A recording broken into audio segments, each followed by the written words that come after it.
마가복음 1장 1절로 13절 말씀 제가 읽겠습니다. 하나님의 아들 예수 그리스도의 복음의 시작이라. 선지자 이사야의 글에 보라, 내가 내 사자를 내 앞에 보내노니 그가 내 길을 준비하리라. 광야에 외치는 자의 소리가 있어 이르되 너희는 주의 길을 준비하라. 그의 오실 길을 곧게 하라. 기록된 것과 같이 세례 요한이 광야에 이르러 죄사함을 받게 하는 회개의 세례를 전파하니 온 유대 지방과 예루살렘 사람이 다 나아가 자기 죄를 자복하고 요단강에서 그에게 세례를 받더라. 요한은 낙타 털옷을 입고 허리에 가죽띠를 띠고 메뚜기와 석청을 먹더라. 그가 전파하여 이르되 나보다 능력 많으신 이가 내 뒤에 오시나니 나는 굽혀 그의 신발끈을 풀기도 감당하지 못하겠노라. 나는 너희에게 물로 세례를 베풀었거니와 그는 너희에게 성령으로 세례를 베푸시리라.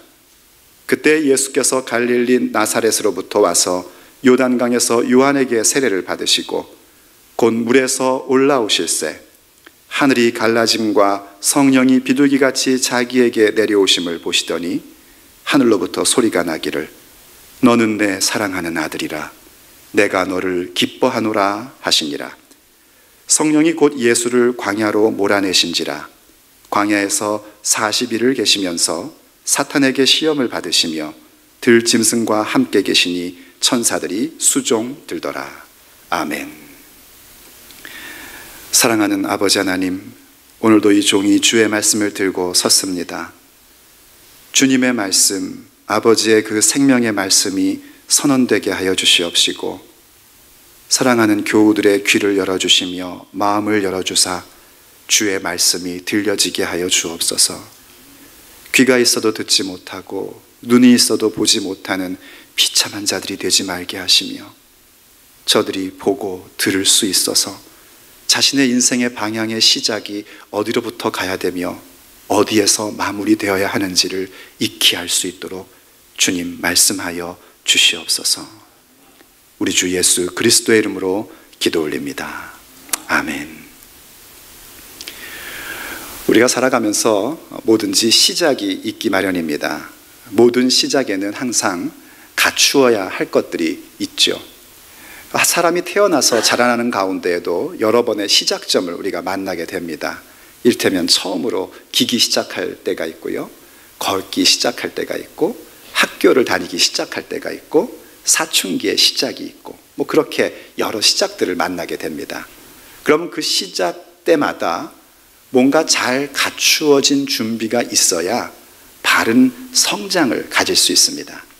그것은 그저 우리의 육체가 자라나는 과정에서만의 얘기가 아니라 어른이 된 다음에도 우리는 수많은 시작을 항상 만나며 살아갑니다. 그래서 그 시작이 바르게 가기 위해서는 우리의 마음 가운데 준비해야 되고 갖추어야 할 부분들, 점검해야 될 부분들이 항상 있기 마련입니다. 그래서 누구나 다 이제부터 시작해야지, 혹은 이제 시작이구나 하는 것을 느끼면 그때부터 우리는 뭔가 몇 가지 점검하고 갖추어야 될 부분에 대해서 생각을 해야 됩니다. 이를테면 우선은 그 시작에 있어서 점검할 건 뭐냐면 준비가 있어야지 됩니다. 무슨 일을 시작하든지 준비가 없으면 그 일들이 이상하게 꼬이게 되죠. 하지만 뭔가 시작하는 사람의 입장에서는요, 그 일이 처음 하는 것이기 때문에 뭘 어떻게 준비해야 될지를 몰라요.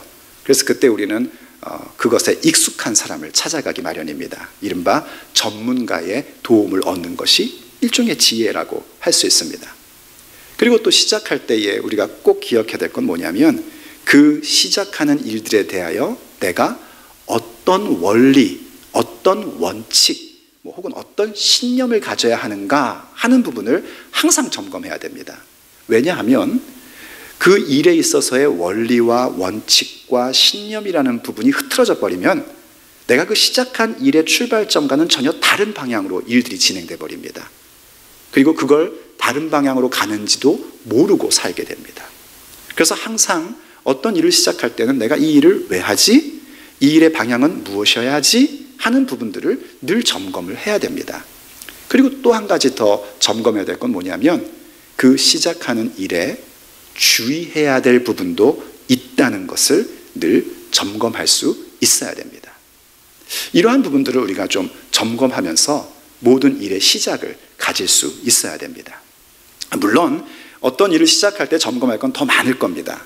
그런데 제가 이렇게 무슨 일의 시작에 있어 점검할 것에 대하여 준비하는 것, 그리고 어떤 원리로 가야 되는가, 혹은 주의사항이 뭔가라는 부분으로 정리를 하는 것은 다른 책에서 나오는 것이 아니라 우리가 이제부터 보기 시작하는 마가복음 속에서 어떤 일의 시작에 대한 준비가 이러한 모습은 있어야 된다 하는 것을 발견하고 묵상하기에 여러분에게 이렇게 정리를 해드리는 겁니다. 마가복음의 출발은요, 이렇게 시작을 했습니다. 우리가 아까 읽었듯이 하나님의 아들 예수 그리스도의 복음의 시작이라 하고 출발을 합니다. 이 마가복음은 이제 앞으로 우리가 이 마가복음을 통해서 은혜를 나누고자 합니다. 이 마가복음이라는 복음서는요, 여러분이 잘 알고 있다시피 4개의 복음서 가운데에 외형적인 특징이 하나 있습니다. 그건 뭐냐면 굉장히 짧다는 겁니다. 다른 복음서에 비해 짧다는 얘기는 뭘까요? 그것은 이 부분들이 굉장히 급하게, 뭔가 바쁘게 속도감이 있다는 것을 얘기해 줍니다. 굉장히 속도감 있게 진행되는 마가복음을 우리가 같이 보려고 하는 거예요. 그리고 특별히 이 마가복음은 속도감이 있기 때문에요, 여러분 그 교회 다니면서 상식적으로 알고 계셔야 될 게 공관복음이라는 말 들어보셨죠? 공관복음이라는 건 뭐냐면 같은 관점이다 이런 겁니다. 그 공관복음이 마태, 마가, 누가 복음이 공관복음입니다. 이 공관복음과 비교해 볼 때도 이 마가복음은 속도감이 있어서요, 마태복음처럼 예수님의 족보 같은 걸 얘기하지 않습니다. 아브라함과 다윗의 자손 예수 그리스도 이거 안 합니다. 그리고 또 누가복음을 보면은요, 누가복음은 예수님이야말로 우리가 기다리던 메시아다라는 사실을 얘기해 주기 위해서 예수님의 탄생에 준비되는 여러 가지의 얘기들을 길게 기록을 해놓고 있습니다. 그런데 마가복음은 어떠냐면 예수님의 그러한 부분들이 전혀 없습니다. 어린 시절에 대한 얘기도 없어요. 아예 그냥 다짜고짜 시작이 뭐냐면 예수 그리스도의 복음의 시작이다 하고 뭔가 굉장히 쫓기는 듯이 급하게 일을 시작을 합니다. 그럼에도 불구하고 이 마가복음은 그 시작에 대한 얘기를 할 때에 그 시작이 그냥 되는 게 아니라 뭔가 갖추어져야 될 부분이 있다는 것을 우리에게 메시지로 줍니다. 사실 예수 그리스도의 복음의 시작이다 한 다음에 어디로 연결돼야 되냐면은 14절에 가서 연결이 돼야 됩니다. 14절에서 무슨 얘기가 나오냐면 비로소 예수님이 하나님의 나라가 가까이 왔다, 회개하라 하는 복음을 전하는 그 출발점을 기록을 합니다. 그런데 그 이전에 2절부터 13절까지 긴 절을 그 속도감 있는 마가복음이 무언가를 이야기를 해줍니다. 복음의 시작 그 점, 거기에서도 뭔가 갖추어야 될 것이 있다는 것이죠. 저는 앞으로 여러분들과 오랜 시간 동안 이 마가복음을 함께 묵상해 갈 겁니다. 복음의 시작의 출발점을 가지면서 이것이 마지막 마무리가 제대로 되어 그 마지막의 마무리가 제대로 된다는 것은 뭐냐면 끝이 아니라 다시 또 새로운 세계가 우리에게 열리게 된다는 겁니다. 새로운 세계가 열리게 되는 그 종점에 바르게 가기 위해서 과연 우리가 이 시작점에서 무엇을 먼저 생각하고 갖추어야 할 것인가 하는 부분을 함께 오늘 생각해 보려고 하는 겁니다. 자, 제일 먼저 가져야 될 건 뭡니까? 뭔가 시작을 할 때 제일 먼저 가져야 될 것은 준비라고 했습니다. 복음의 시작에서도 준비는 필요합니다. 그 준비는 뭐냐면 회개의 준비, 회개인 준비가 우리에게 요구됩니다. 그것은 다른 말로 하면 우리가 지금까지 살아왔던 과거의 삶에 대한 청산입니다. 오늘 본문인 2절로 4절 말씀을 다시 한번 보면은요, 이렇게 기록하고 있죠. 선지자 이사야의 글에 보라, 내가 내 사자를 내 앞에 보내노니 그가 내 길을 준비하리라. 광야에 외치는 자의 소리가 있어 이르되 너희는 주의 길을 준비하라. 그의 오실 길을 곧게 하라. 기록된 것과 같이 세례 요한이 광야에 이르러 죄사함을 받게 하는 회개의 세례를 전파하니 하고 말씀하고 있습니다. 마가복음의 시작에서 갖추어야 될 첫 번째 것으로 뭘 얘기하고 있냐면 준비를 얘기합니다. 그리고 그 준비는 우리에게는 너무 처음 갖는 일이라서 알 수가 없으니까 그 준비의 근거를 구약 성경인 이사야서 말씀을 근거로 하여 우리에게 가르쳐 줍니다. 이미 성경 말씀 가운데 이사야서 가운데에 준비돼야 될 것을 말씀해 주셨다는 거예요. 그런데 그 준비가 뭔가, 그 준비하는 자가 누군가, 그 준비했던 자, 외치는 자, 광야에 있는 메신저, 그는 다름 아니라 세례 요한이었고, 세례 요한이 준비하는 일은 다름 아닌 죄사함을 얻게 하는 회개의 세례였다라고 얘기해 주는 겁니다. 그러므로 우리가 우리의 인생 속에 혹은 내 전 인격 속에 복음의 시작, 정말 우리의 인생 속에 새로운 삶이 열리게 되고 새로운 생명이 주어지게 되는 그 기쁜 소식의 시작점에서 가져야 할 준비는 다름 아니라 회개하는 자가 되는 것입니다. 그래서 회개의 세례입니다. 본래 이 세례라는 것은요, 여러분이 잘 알다시피 나 자신이 예수님께 속한 사람이다 라는 것을 공적으로 발표하는 일입니다. 물에 잠겼다 나오든지 혹은 물을 뿌리든지 혹은 물을 좀 붓든지 그거 상관없이 그 물 자체가 우리의 죄를 씻어주는 일은 하지 않습니다. 그건 그냥 물일 뿐입니다. 그런데 왜 회개의 세례가 될 수 있는가? 이유는 세례라는 것은 하나님께 내가 속한 사람이라는 것을 만천하에 공표하는 일이기 때문에 그렇습니다. 그 얘기는 뭐냐면 소속이 바뀐다라는 얘기예요. 회개의 본래의 의미가 그겁니다. 우리는 회개라는 것을 그저 나의 어떤 감정적인 잘못을 뉘우치는 차원으로 생각하는데 그건 회개의 가장 일부분일 뿐이고요. 회개의 본질은 뭐냐면 소속의 변화입니다. 뭐 이를테면은 전에는 분데스리가에서 뛰던 사람이 오늘은 한국 국가대표로 뛸 때에 독일과 딱 같이 경기를 시작하면 누구를 위해서 뜁니까? 한국을 위해서 뛸 수밖에 없는 거 아닙니까? 이젠 더 이상 독일을 위해서 뛸 수가 없는 겁니다. 그런 모습, 완전한 소속의 변화가 회개입니다. 왜 우리에게 이러한 소속의 변화가 필요합니까? 그 이유는 우리가 전에는 죄와 사망 가운데 살고 있었던 사람들이기 때문입니다.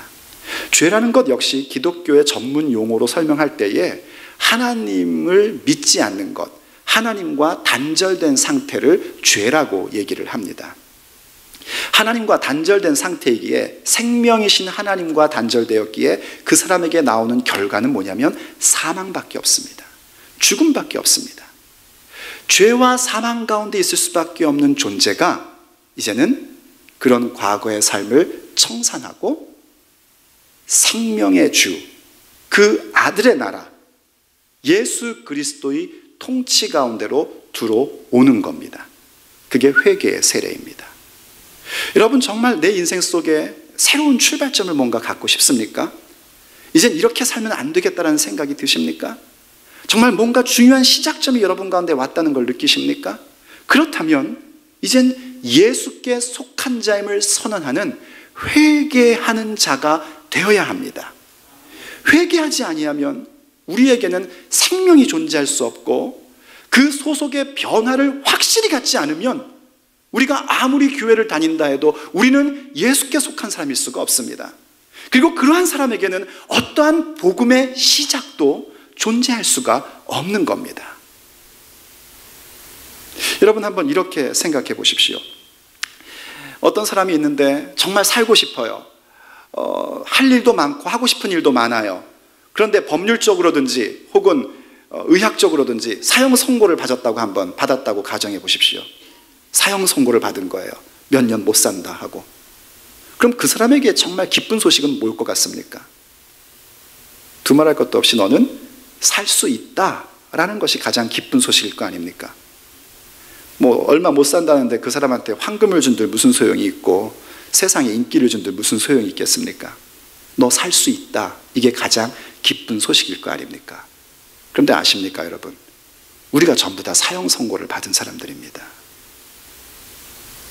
우리 전부 다 제한된 인생을 살고 있는 사람이고 죽음을 맞이할 수밖에 없는 사람들입니다. 사람들은 어떻게 하냐면 그 부분들을 자꾸 부정하고 싶어 합니다. 사람에게 죽는 것은 정한 이치이고 그 다음에는 반드시 심판이 있습니다. 죽음과 심판은 아무리 우리가 부인해도 비켜갈 수 없는 우리에게 닥쳐올 일입니다. 그 사실을 외면하고 싶어서 다른 데 집중하고 있지만 피할 수는 없는 일입니다. 그런데 그런 것을 인식하고 바라볼 줄 알 때에 우리에게 복음이 옵니다. 그 복음은 뭐냐면 그 심판에서 우리가 해방된다는 것입니다. 이젠 더 이상 죄와 사망에 있는 자가 아니라 내 인생이 죽음을 향하여 치닫고 있는 존재가 아니라 생명을 향하여 달려가는 인생으로 바뀌어진다는 것입니다. 무엇을 통하여? 우리 주 예수 그리스도를 통하여 우리의 삶이 사망을 향하여 달려가는 것에서 생명을 향하여 나아가는 인생으로 바뀐다는 것입니다. 그게 복음입니다. 그러니 복음의 시작을 내가 정말 갖기를 원한다면 어찌 회개하는 인생을 갖지 않을 수 있겠습니까? 내 과거에 생각했던 모든 삶의 모습, 내 과거에 가졌던 그런 더러운 생각들, 내 과거에 가졌던 그 잘못된 판단과 방식들을 전부 다 청산하셔야지 됩니다. 항아리에 더러운 물을 집어넣고 그냥 조금 내버려 두면은요, 이게 쭉 가라앉아서 마치 맑은 물처럼 느껴집니다. 그런데 어떻습니까? 조금 한번 휘 저으면 다시 그 침전물이 후룩 하고 올라옵니다. 그리고 아무 일 없으면 또 쫙 가라앉습니다. 그거는 회개가 아닙니다. 회개는 뭐냐면 그 물을 버리는 겁니다. 그리고 그 항아리 속에 담겨져 있는 더러운 것도 박박 닦아서 완전히 깨끗하게 만드는 겁니다. 그거이 회개입니다. 그렇게 회개의 모습을 가질 때에 비로소 복음의 시작은 되는 것이고, 복음의 시작을 갖는 사람들은 너나 할 것 없이 회개로서 준비하는 자가 되어야 합니다. 자, 이렇게 회개로서 준비를 했으면 그 다음의 것으로 나가야 됩니다. 우리가 그렇게 모든 것을 비우고 깨끗게 하는 이유는 뭐냐면 새로운 것을 담기 위함입니다. 복음의 시작을 갖고자 하고 복음의 시작 가운데에 하나님이 내게 주시고자 하는 위대한 완성을 이루기를 꿈꾸는 사람들은 그 복음의 시작에 있어서 가장 중요한 원리를 잃어버리지 말아야 됩니다. 그 원리는 성령으로 세례를 받는 것입니다. 오늘 본문 8절을 한번 보십시오. 세례 요한이 얘기를 합니다. 8절에 나는 너희에게 물로 세례를 베풀었거니와 그는 너희에게 성령으로 세례를 베푸시리라 하고 말씀을 합니다. 회개의 세례는 세례 요한의 역할이었다는 겁니다. 자기가 물로 세례를 줬대요. 사람들로 하여금 자꾸 외면하고 살고 있는 자기가 죽을 수밖에 없는 존재라는 사실에 대해서 깨닫게 하고 생각나게 하고, 듣기 싫죠? 여러분 죽을 수밖에 없다는 얘기하면은요, 그 얘기를 들으면서 기분 좋다 그러면 뭔가 문제가 있는 거예요. 그분들은 저하고 상담을 하셔야지 돼요. 여러분 몇 년 못 삽니다. 이제 여러분 50년 후에 살 사람 여기 몇 명 없습니다 라는 얘기 들을 때에 기분이 썩 유쾌한 얘기는 아닙니다.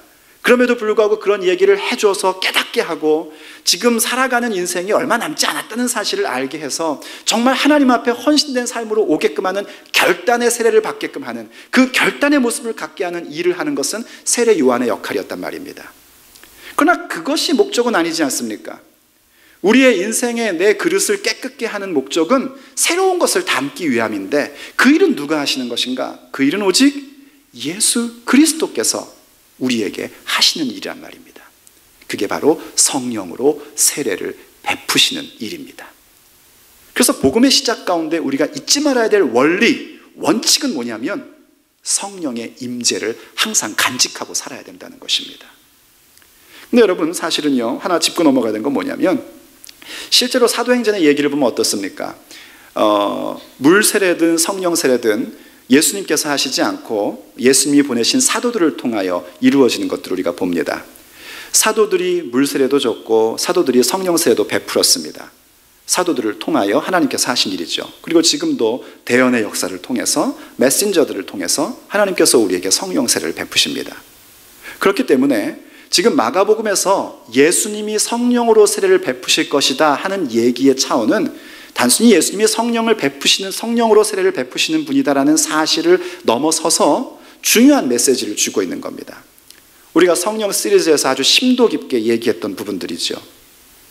예수님의 지상의 사역, 십자가에서 피 흘리시고 죽으시며 부활하셨던 그 일들, 그래서 우리의 죄를 깨끗게 하신 이유는 뭔가? 그것은 우리에게 성령이 다시 임하게 하기 위한 사역이셨다 하는 것 말입니다. 기억나십니까? 저는 성령 시리즈가 끝나서 굉장히 아쉬워요. 왜냐하면 제가 그렇게 기도하고 바라던 분들이 아직까지 좀 그 성령으로 인한 변화의 모습을 갖지 못한 것을 제가 목사의 눈으로 보기 때문에 많이 아쉽습니다. 하지만 저는 기대합니다. 이 복음 가운데 여러분 속에 큰 변화가 있을 줄로 믿습니다.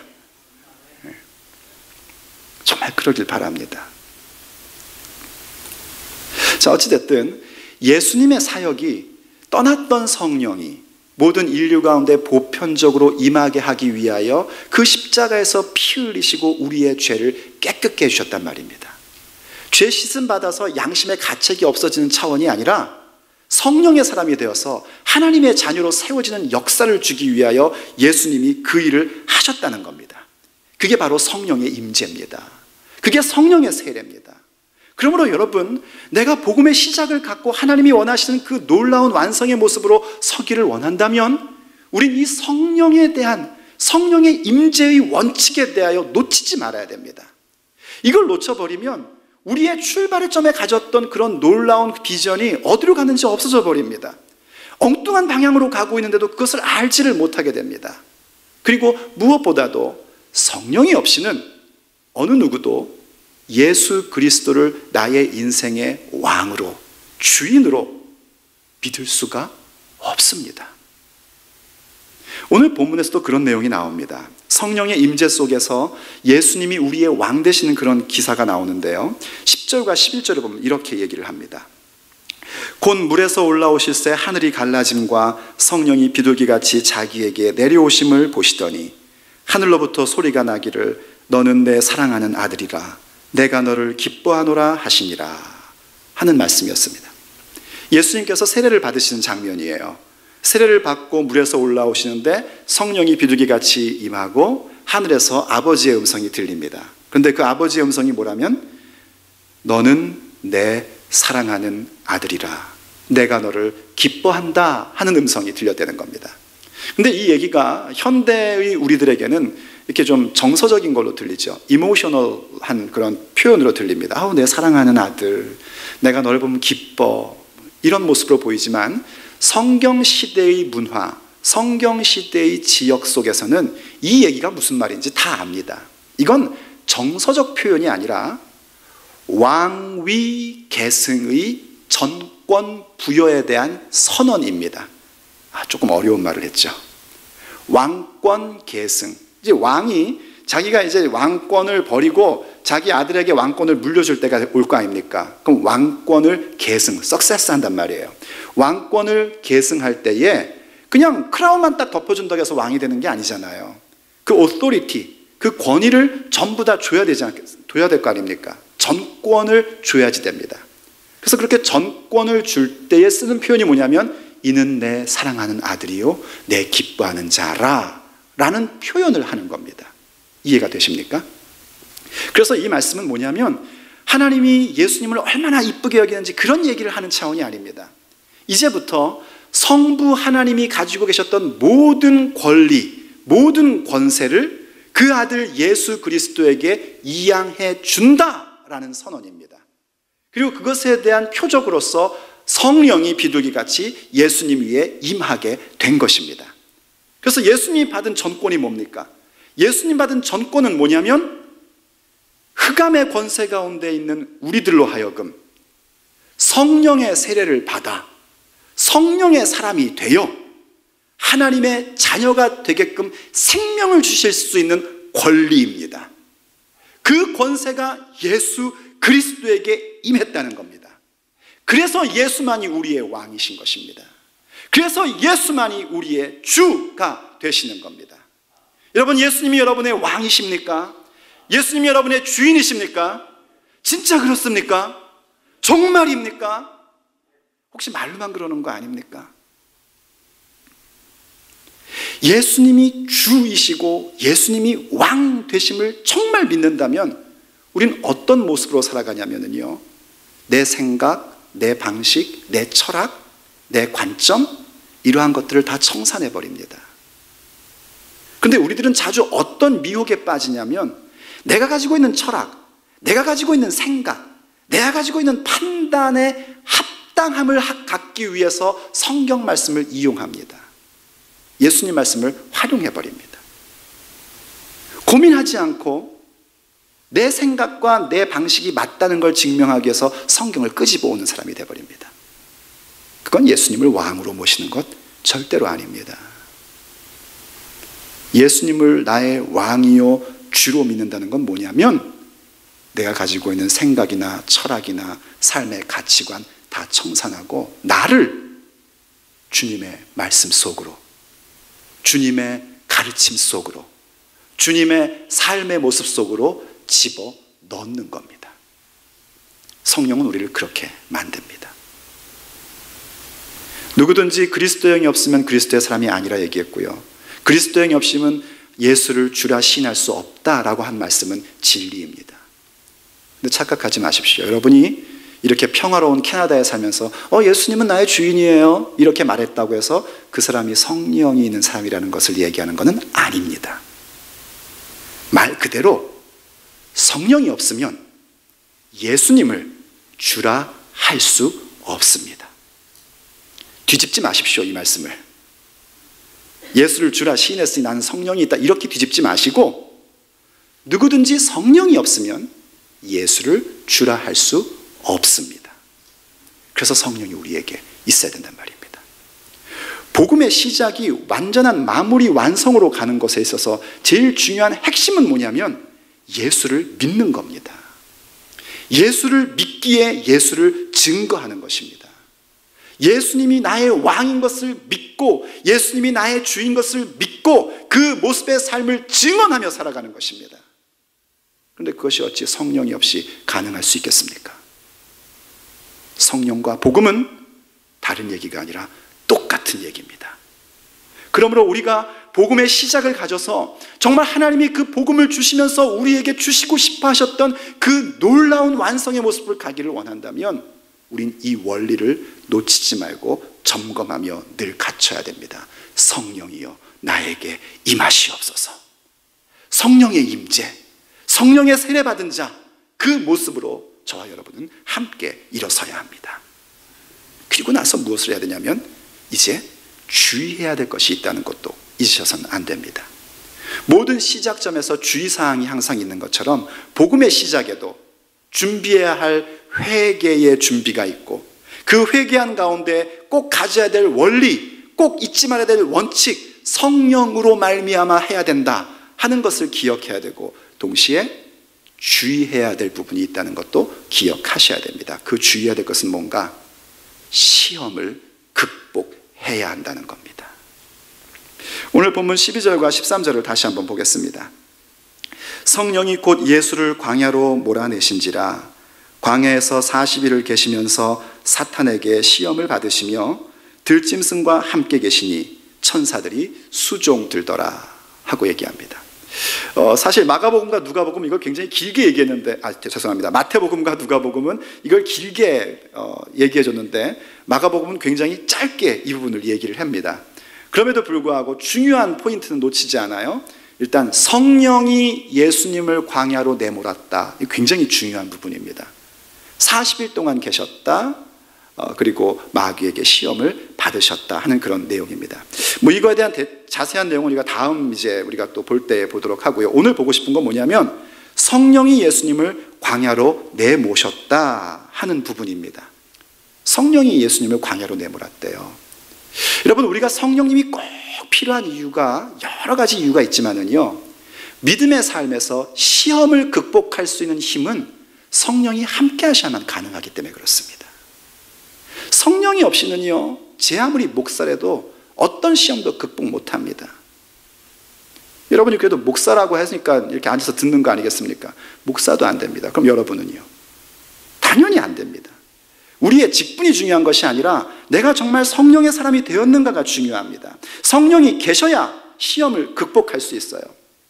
예수님의 지상 사역은요, 우리의 죄를 용서하시고 십자가에 죽으시고 우리에게 성령을 주시는 그런 본질적인 부분에 대하여 이루시는 사역과 동시에 또 하나 중요한 것이 있는데, 그건 뭐냐면 성령으로 거듭난 자들, 성령으로 세례받은 자들이 하나님 앞에 어떤 인생을 살아가야 되느냐 하는 것에 대한 어떤 모델의 모습으로 예수님의 삶의 모습을 우리에게 보여줬습니다. 그렇게 할 때에 그 관점으로 예수님의 시험 받으신 이 모습은 굉장히 중요한 우리의 모델의 모습이고 우리에게 교훈을 주는 겁니다. 성령 세례 받는 것이요, 우리가 광야 같은 인생을 살아야 되는 것이 면제된다는 얘기는 절대로 아닙니다. 혹자들은 오해를 합니다. 성령 세례 받으면 광야 같은 인생 사는 게 면제되는 거 아닌가? 이렇게 오해를 해요. 천만의 말씀입니다. 오히려 성령이 함께 하시면 우리의 눈이 열려서 이 인생을 사는 것은, 육체의 삶을 사는 것은 광야 같은 인생을 사는 것이구나 하는 걸 확실하게 보게끔 만들어줍니다. 그리고 광야 같은 인생을 살기에 거기에는 항상 우리의 원수인 사탄의 시험이 있다는 것도 확연히 드러나게끔 만들어줍니다. 여러분 혹시 성령 체험 해보신 분 계십니까? 뭐 끄떡끄떡해도 해보십시오. 한 분도 없으면 저는 절망할 겁니다. 성령 체험 해보신 분 있으십니까? 예, 성령의 세례를 받은 경험이 있는 분도 있으시죠? 그렇다면 여러분들은 아마 잘 기억해 보십시오. 어땠습니까? 성령의 임재가 강하게 올 때, 공동체에게 오던 개인에게 오던 그렇게 올 때에 동시에 뭐도 같이 옵니까? 시험도 같이 옵니다. 소위 말해서 마귀 역사도 같이 옵니다. 제가 저의 반평생 인생 목회를 해왔는데요, 보면은 늘 그렇습니다. 성령의 강한 역사가 일어나거나 하나님께서 어떤 성령에 대한 강한 임재를 주시기 시작하면은 저는 한편으로 염려되는 게 있어요. 이게 또 시험이 오겠구나 하는 생각이 듭니다. 그런데 한 번도 예외가 없이 같이 뜁니다. 성령 역사가 시작하면 사단의 역사도 같이 뜁니다. 그럼 여러분 이렇게 질문할 수 있죠. 그럼 성령이 함께 하시지 않으면 시험이 없나요? 네, 없습니다. 시험 없습니다. 뭐만 있냐면 그냥 사탄의 논리 속에서 계속 사는 것만 있습니다. 거기에 무슨 시험이 있겠습니까? 그 나라 백성인데. 그저 사탄의 논리, 어떤 경제의 문제를 내 마음껏, 내 실력껏 해결하는 것, 내가 사람들에게 주목받기 위해서라면 하나님의 말씀도 이용할 줄 아는 것, 뭔가 목표한 바를 이루기 위해서는 악한 것과도 기꺼이 손을 잡을 수 있는 것, 그게 세상의 논리, 사탄의 논리 아닙니까? 무슨 말인지 모르겠습니까? 돌로 떡덩이가 되게 하라. 경제의 문제입니다. 네가 하나님의 아들이라면 해봐, 네 능력껏 해봐, 이 얘기 아닙니까? 성전에서 뛰어내려 봐라. 성경에 이르기를 발끝 하나도 다치지 않을 거라 했지 않냐?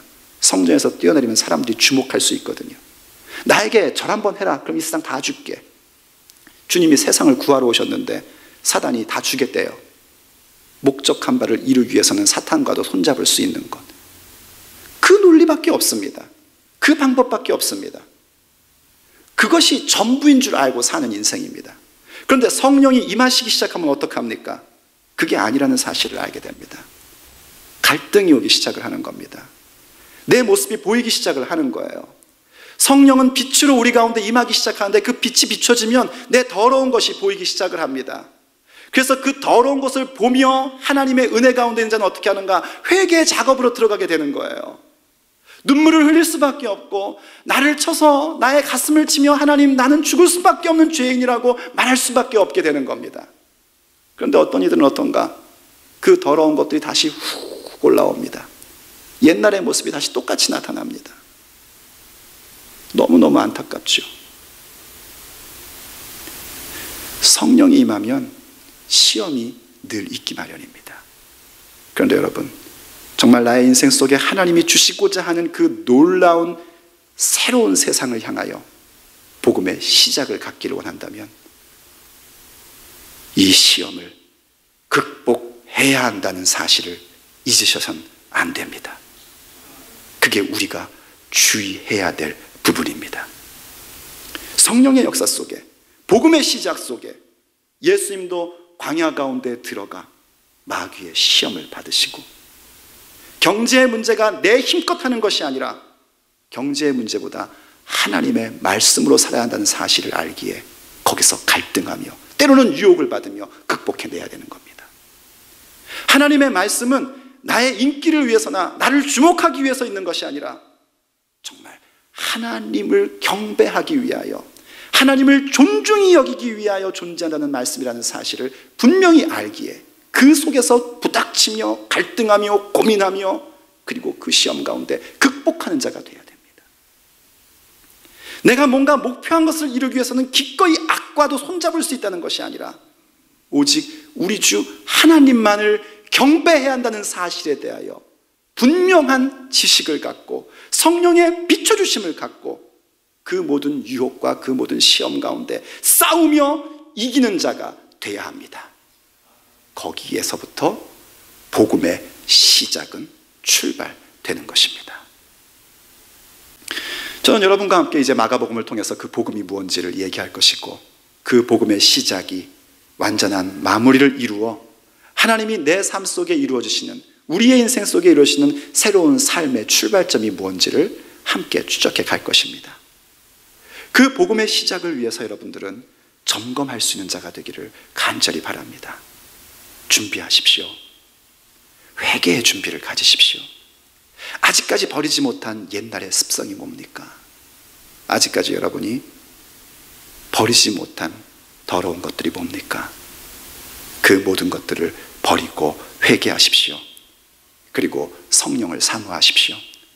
성령의 원리 없이는 우린 어떤 시작도 가질 수 없고, 내 스스로 시작했다고 우겨도 결국 그 방향은 우리가 원했던 방향이 아니라 하나님과 상관없는 방향으로 가게 될 것입니다. 그리고 성령과 함께하기에 내 인생에 찾아오고 있는 시험을 이상히 여기지 마십시오. 인생이 광야라는 것을 분명히 보시면서 만날 수밖에 없는 그 모든 시험을 극복해낼 수 있는 그런 담대함이 여러분 가운데 있기를 원합니다.